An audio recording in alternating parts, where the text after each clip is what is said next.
Subscribe to Read Financial Times. What is included in my trial? During your trial, you will have complete digital access to SD.com with everything in both of our standard digital and premium digital packages. Standard digital includes access to a wealth of global news, analysis, and expert opinion.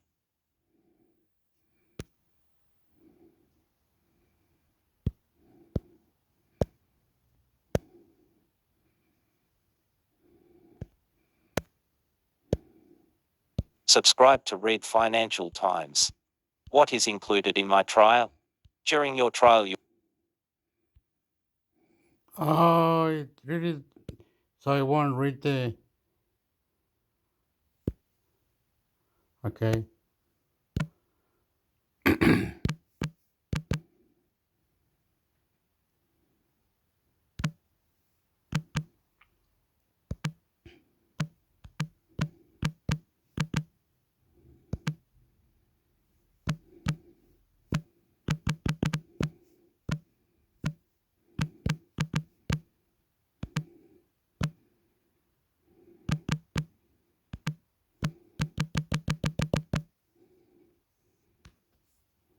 Hoopala, I nearly killed it then.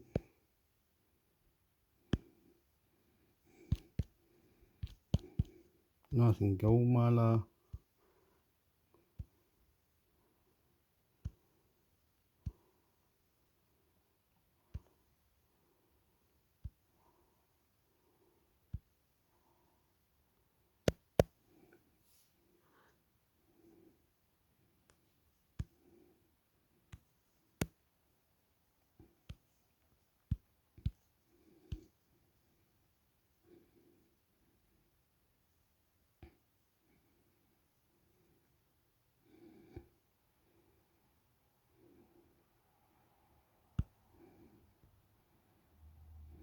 What's this?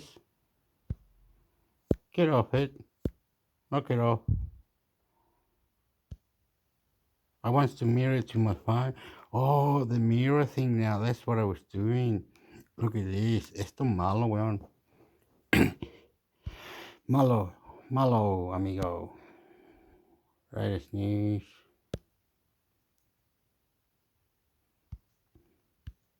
Headlines. latest news viewer Market Watch. Latest news home latest news top headlines the stories leading the Market Watch homepage right now. News viewer real-time updates from Market Watch. No headlines available. Get news sent directly to your inbox. Get breaking news and incisive.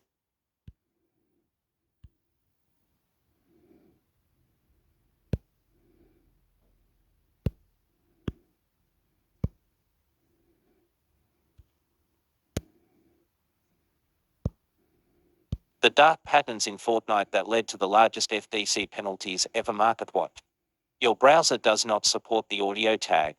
Uploading advertisement. For 17, this feature is powered by text-to-speech technology. Want to see it on more articles? Give your feedback below or email audiofeedback@marketwatch.com. The pair of settlements filed on Monday between the Federal Trade Commission and Epic Games, creator of the teen favorite game Fortnite, were each record breakers on their own count. The first settlement, a whopping $275 million charge against the company for allegedly flouting child privacy laws with its products, was the largest penalty ever incurred for violating an STC rule, the agency said. The company also agreed to pay the largest refund ever issued in a gaming case, raised by the STC, $245 million. In response to the agency's allegations regarding Epic's use of dark patterns that dupe players into paying for goods that they might not have intended to buy. While privacy issues have been on lawmakers' radars for decades, their focus on these deceptive designs have only come to fruition in recent years. California formally addressed dark patterns as part of an update to the state's digital privacy legislation in 2021. While a group of bipartisan federal lawmakers issued a bipartisan bill seeking to ban these sorts of practice this past summer. What are dark patterns? Even if you've never heard the term dark pattern before, you've almost certainly come face to face with one somewhere on the web. Technologist Harry Brignall first coined the term in 2010 as a way to codify manipulative or deceptive design decisions that aim to get end users to take some sort of action that they might not have taken of their own free will.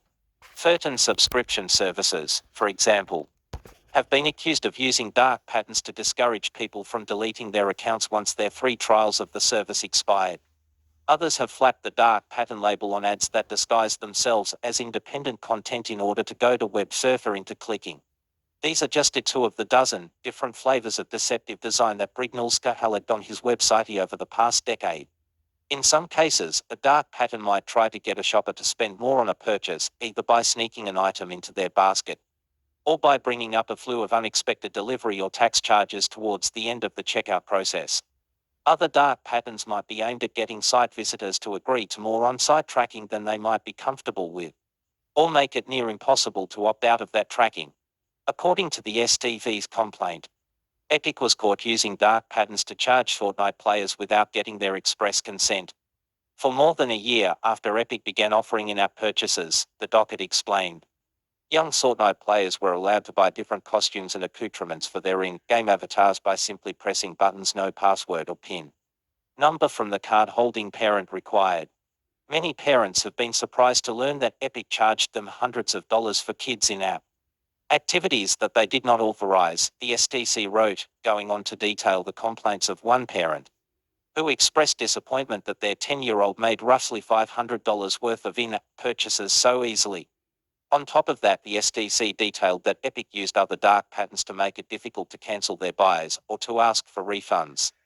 The agency described that soon after introducing its cancel purchase button in 2019, the company pushed the button towards the bottom of the screen and made it smaller.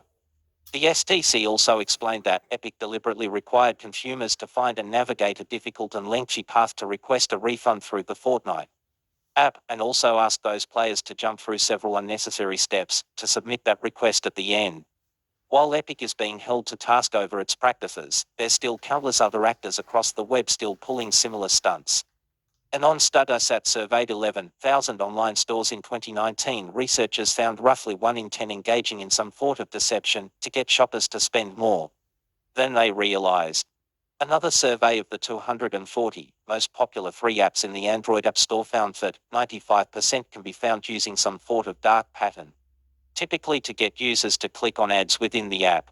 If the STC intends to crack down on these sorts of deceptions at scale, then the agency has its work cut out for it.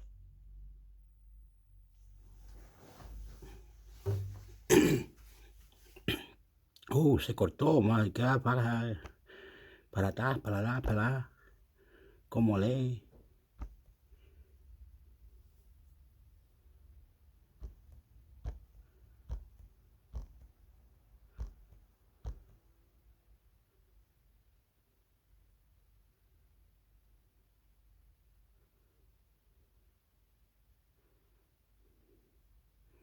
Oh, okay. Just do the headlines, Malakas, if you're polite. Latest news viewer Market Watch. Latest news home latest news top headlines the stories leading the Market Watch homepage right now. News viewer real-time updates from Market. No lo vale, no lo vale. No do it. ¿Cómo lee?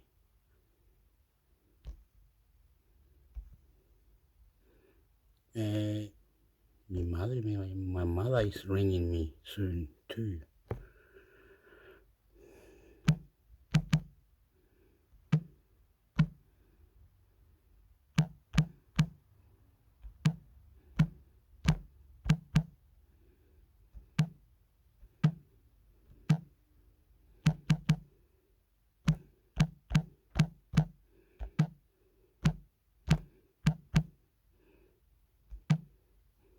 Oh, okay.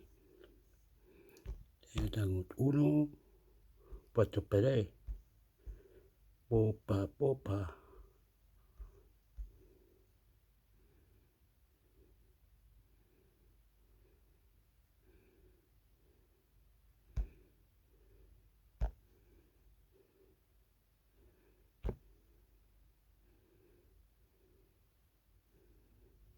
Yepa.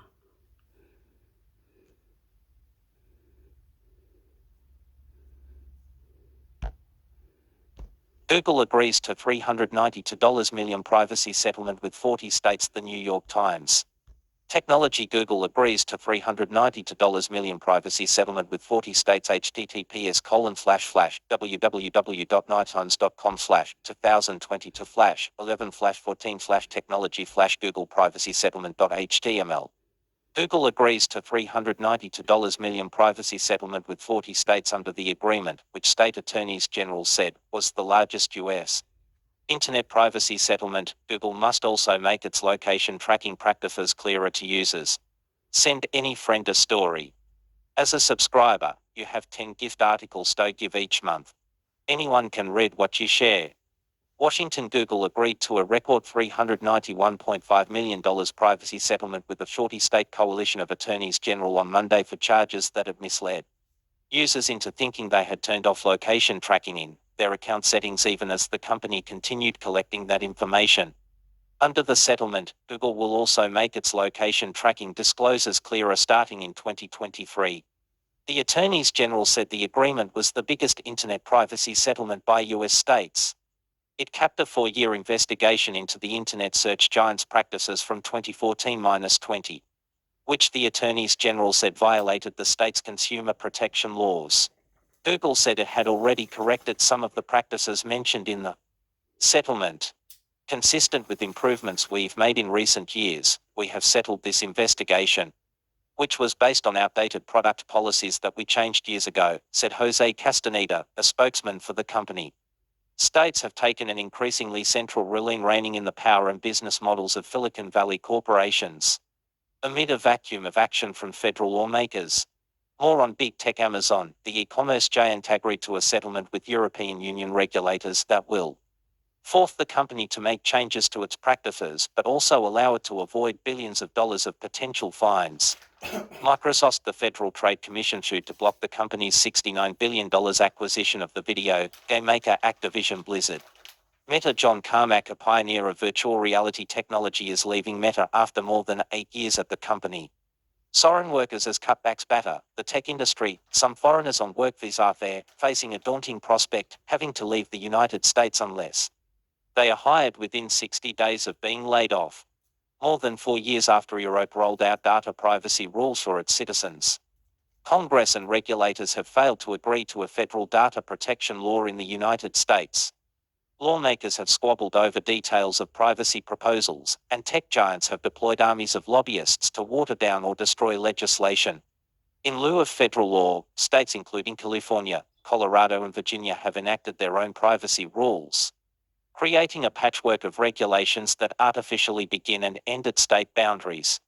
State attorneys general have also policed tech giants through lawsuits and have settled or have active litigation against Google, Meta, Apple, and Amazon over claims of antitrust violations, harmful speech, privacy breaches, and illegal labor practices. While there is broad bipartisan support for some sort of federal privacy legislation, Republicans and Democrats have disagreed for nearly a decade about how far rules should go to curb business models like Google's that rely on data collection to sell targeted ads.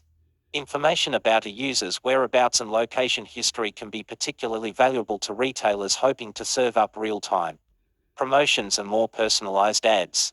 Privacy groups have protested sensitive geolocation tracking, which can reveal the identity of users, though companies say such data is anonymized. In the location privacy settlement, the state attorneys general claimed that Google gave the false impression that when users turned off location tracking services, the company no longer collected geolocation data about them, but through Google's broad array of other services like search, maps, and apps that connect to Wi-Fi and cellular phone towers, the company continued amassing and storing an intricate history of users' movements. According to the states, until May 2018, Google even tracked the location of users who had logged out of Google Apps, an action that could lead a consumer to believe location tracking had been disabled, the attorneys general said. For years, Google prioritized profit over privacy of people who use Google products and services, said Ellen Rosenblum, the Oregon Attorney General, who led the case along with Nebraska. Consumers thought they had turned off their location tracking features on Google, but the company continued to secretly record their movements and used that information for advertisers. In addition to paying the monetary sum, which will go to state coffers, Google has promised to make clearer how it collects location data, including what kinds of data it can still accumulate when location tracking is disabled for one setting but not for others. The company must also notify users about how to disable location tracking, delete the data collected by the settings, and set data retention limits. Users will be notified by pop-up boxes and more detailed information on Google's informational page about location technologies. The state's investigation began after a 2018 Associated Press article on Google's misleading location tracking practices. The attorneys general looked at Google's practices from 2014 to 2020, which they said violated state consumer protection laws that forbid companies to mislead and deceive consumers. Last month, Google separately settled a similar location tracking lawsuit with Arizona for $85 million. Google says additional lawsuits brought by Washington, D.C., Indiana, and Texas for deceptive location tracking. Other states leading the investigation in Monday's settlement include Arkansas, Florida, Illinois, Louisiana, New Jersey, North Carolina, Pennsylvania, and Tennessee.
Market analysis TechCrunch. Wow, that was quick. When Elon Musk bought Twitter and took it private in October, I figured we'd have a while before things took a turn. Then, after he laid off about half the company's employees, that estimate shortened a bit. Now, after last night's spacious brouhaha, during which Musk confronted journalists headband for retweeting links about the Elon jet tracker and then abruptly pulled the feature entirely, that timeline has moved up considerably. To be clear, Twitter isn't going to die tomorrow or next week, or even next year. But given how the last few days have gone on the platform, I'm not quite sure how long Twitter will remain a viable platform. It's turning into the China of social media, full of censorship, arbitrary bans, and groups of users' flash accounts that leap to Musk's defense whenever they feel his narrative is being undermined.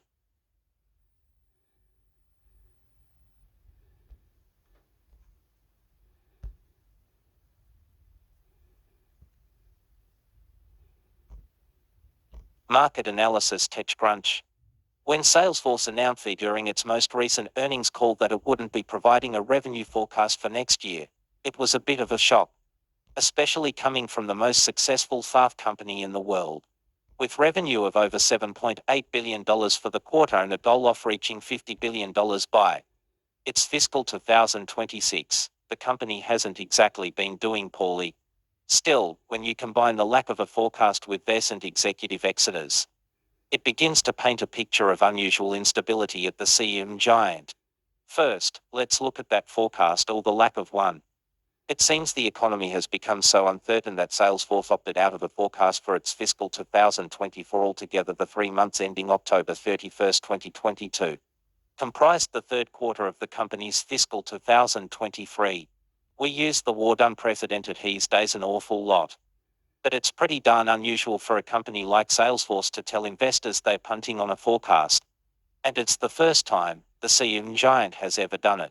Here's what Salesforce CSO Amy Weaver told investors during the earnings call. Before I close, I'd like to share a few thoughts on fiscal year 24.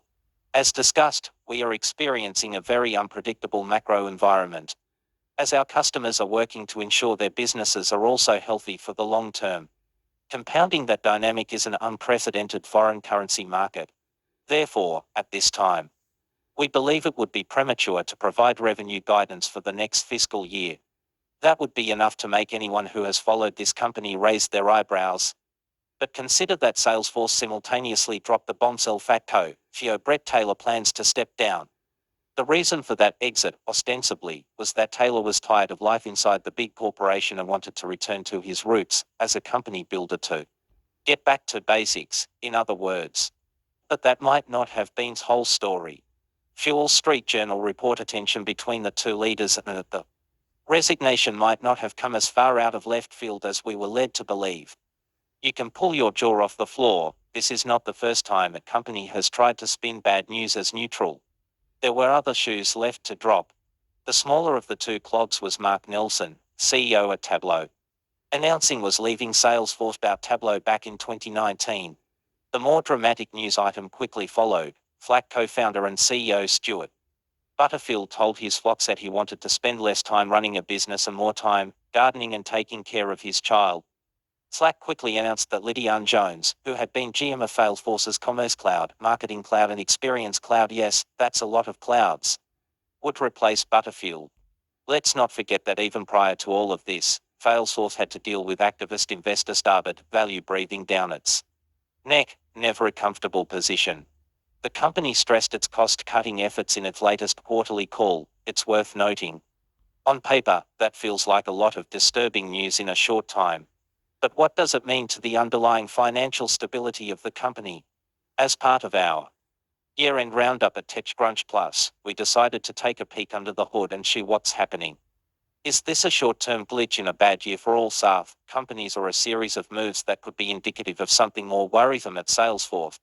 Inside the numbers we have 3 goals. First, to look at Salesforce's recent quarterly performance to see what we can infer about its health. Second, to wonder whether other companies are reporting similar results and forecasts. And third, to ask if there is a lesson here for us technology watchers, especially regarding startups.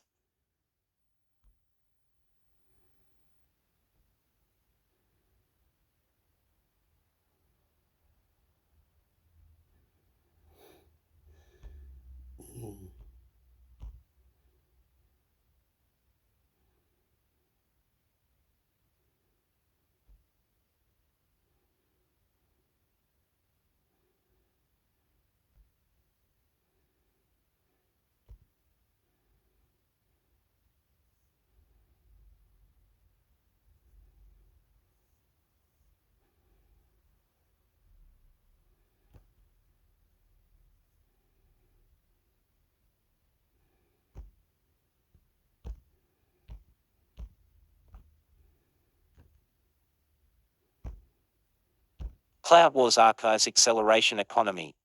Bob further details Microsoft's multi-billion-dollar deal with the London Stock Exchange Group, which includes a high-level deployment of Teams.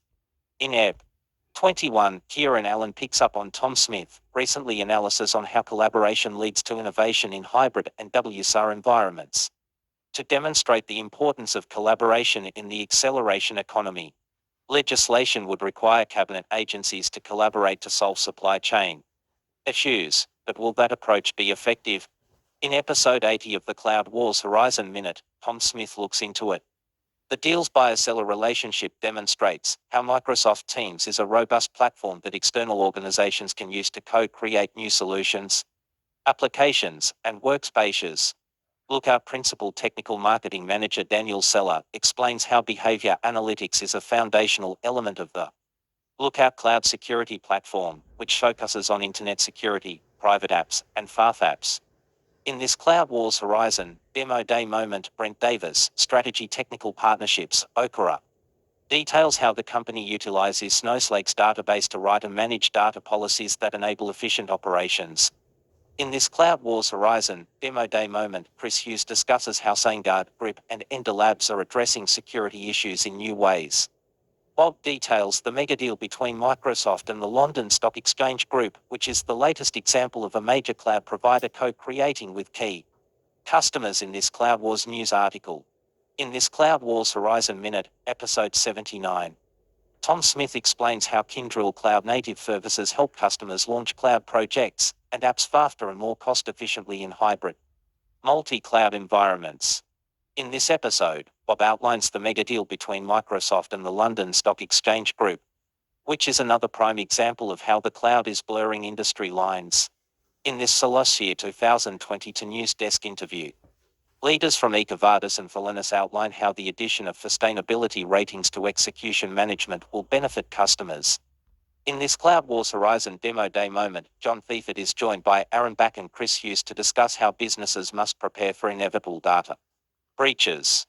In Q3, Salesforce for a nearly $3 billion decline in its valuation. Bob reviews the market caps for the Cloud Wars top 10 in this analysis. In this News Desk interview, recorded at Philosphere 2022, Tom Smith speaks with Timo Peters about being a buyer of Futuristically products and their impact. In Q3, all of the Cloud Wars top 10 companies demonstrated exceptional growth except Salesforce. Bob reviews the numbers. Soft need to make sure ERP systems are up to date or risk running into business difficulties. Kenny shares 5 priorities when implementing modernization. Tony Upos and Tom Smith connect with Ross Meyercourt, the new CEO of Propel Software, to get his thinking on customers and 2023 priorities. Oracle continues to wildly outperform expectations, and analyst Bob Evans dives into the reasons behind its success. Wayne Faden and Bob Evans discuss layoff in the tech industry and the opportunity this presents for traditional companies to go digital. With its acquisition of Octo, IBM advances its consulting business, vertical industry focus, and deep cloud strategy approach to digital transformation. 123. 105 next.